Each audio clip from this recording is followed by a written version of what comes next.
Olá, nono ano, tudo bem? Bem-vindos à nossa quinta aula. Estamos fazendo uma revisão do conteúdo, estamos na apostila 1, na página 15.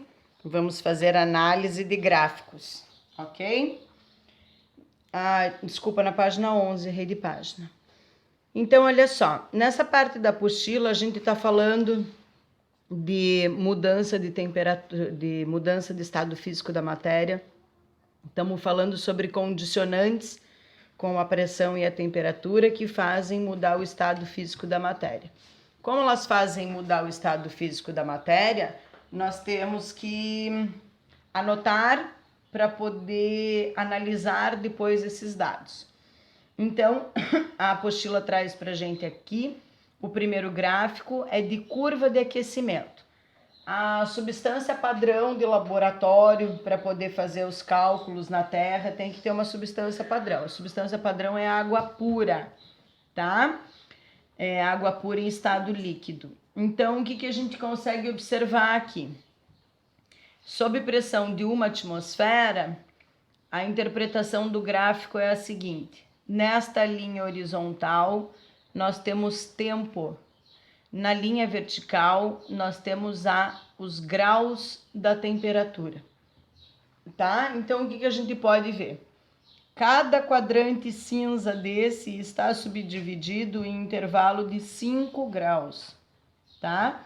Então, se é de 5 em 5, esta primeira linha aqui é o menos 25, aqui é onde começa é o menos 20, tá? Então, o que a gente observa? Começando a contar o relógio, estava em forma de gelo a menos 20 graus Celsius. Quando passou 5 minutos de experiência, eles foram lá e mediram de novo, continuava do menos 20, menos 15, menos 10. Continuava em estado sólido. Depois de mais 5 minutos, começa a ter uma alteração no estado, começa a derreter, a se liquefazer o gelo. O gelo começa a se tornar líquido. Esse aqui, 0 graus Celsius, é o ponto de fusão da água, é a temperatura exata que a substância muda de estado físico. Do 10 segundos ao 20 segundos, ela se mantém liquefazendo, ela continua derretendo, tá? Depois de 20 segundos, ela começa a mudar de estado físico, do sólido passa a ser líquido. Até 75 graus Celsius, conforme você aumenta o tempo de experiência, ela permanece no estado líquido, tá? Então, contando o tempo menos 20, depois de 10 segundos, é que ela começa a mudar de estado físico. Aqui é quando ela começa a ferver, tá? Então, a gente tinha lá do menos 25, do 25, que aqui tinha que ser do 0 ou do 5, para começar a contar como líquido, né? Tinha que fazer mais assim essa curva. Porque aqui no 5 graus Celsius, nesse primeiro risquinho aqui, ela já é líquida, né? Então, dos 5 graus Celsius até os 100 graus Celsius, ela é líquida. Depois, ela começa, quando você começa, ela se mantém, esta parte aqui se mantém. Então, ela permanece nesse estado de latência, se expandindo, e depois dos 100 graus Celsius, existe tanta agitação das partículas da água que ela muda de estado físico. Então, aos 100 graus Celsius, exatamente neste ponto aqui, é o ponto de ebulição da água. Então, como a gente estava vendo, a permanência da temperatura aqui e a mudança de estado físico a partir daqui, certo? Aqui a junção do gráfico 1 com o gráfico 2, feitos na página anterior, que faz a curva de aquecimento da água. Então, a gente tem na linha vertical a temperatura, na linha horizontal o tempo, as temperaturas marcadas como menor temperatura e maior temperatura. Aqui é gelo, daí aqui é o ponto de fusão, aqui é gelo e água porque é aquela estabilidade que fica, depois é estado líquido, depois aqui é o ponto de ebulição, e daí aqui ela se permanece constante e depois vira vapor de água, tá? Então, além de representar as mudanças de aquecimento, a gente também pode construir outros gráficos, né? E aqui agora é a partir do resfriamento de uma substância. Então, é ao contrário. Vocês vejam que aqui é aclive e aqui é declive, tá?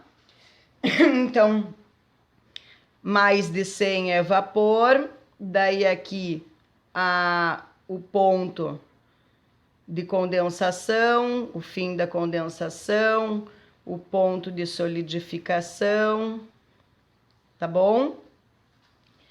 Os gráficos de crescimento e de resfriamento da água são característicos pela presença de patamares que indicam a temperatura constante durante a fusão e a condensação, bem como durante a ebulição e solidificação.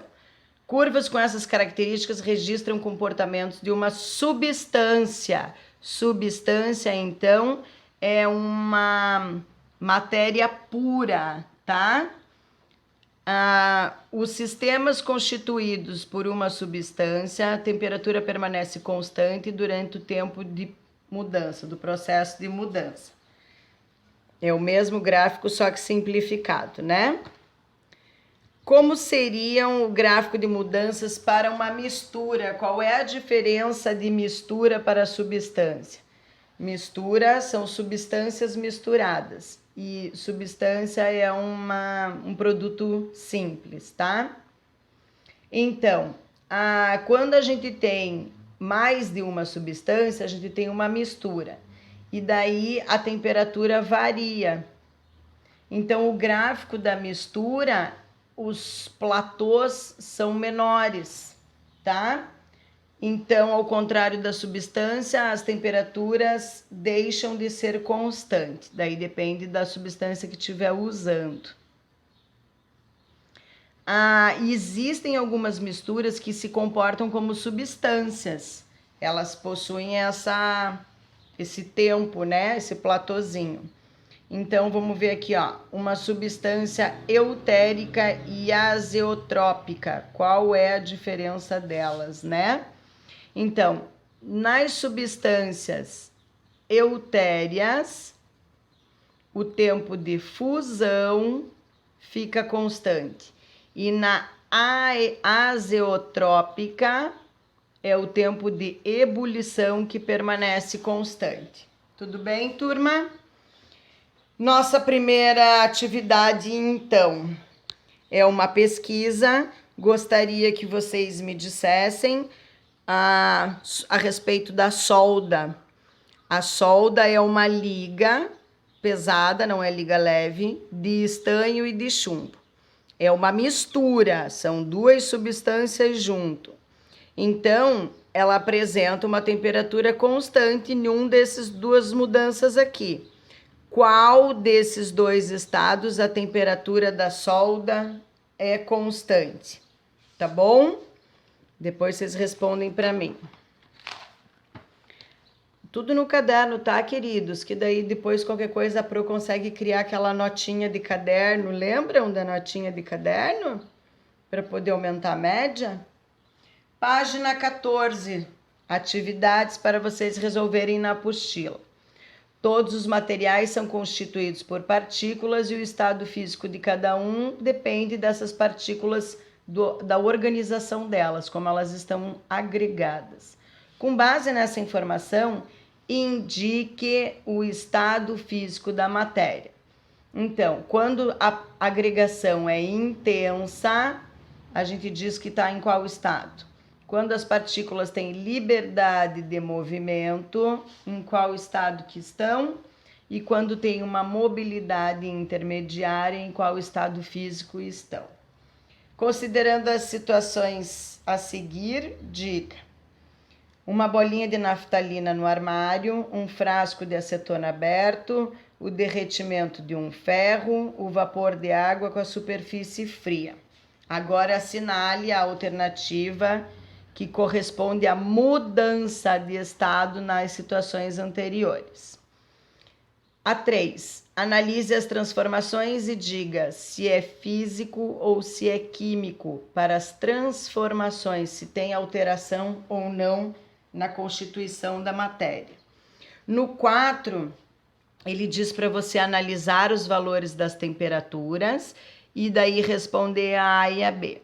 Então, na A, você indica o estado físico de cada substância na temperatura ambiente e justifique a sua resposta.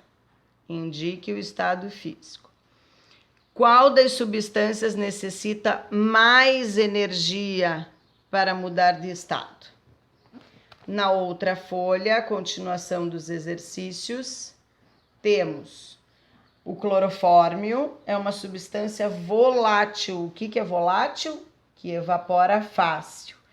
Então, ela foi amplamente utilizada como anestésico. Sabendo que a temperatura de fusão e de ebulição do clorofórmio são, respectivamente, assinale a alternativa que indica o estado físico da substância nesta ordem.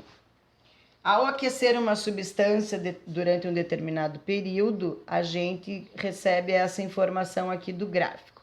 Observe a curva de aquecimento da substância e de uma substância hipotética que ela começa no estado sólido, já tem uma dica aí. Depois responde qual faixa de temperatura que ela está no sólido, qual é a temperatura de fusão, qual é a temperatura de ebulição e quanto tempo durou a ebulição. Olha aqui um papelzinho quadriculado para você fazer o gráfico. Matemática básica de novo na minha aula. Então, vamos lá. Considerando as anotações do experimento de uma substância, ele dá esses itens aqui para você marcar aqui, tá bom? Tudo bem até aí, turma? Então, um beijo, fiquem bem e até a próxima aula.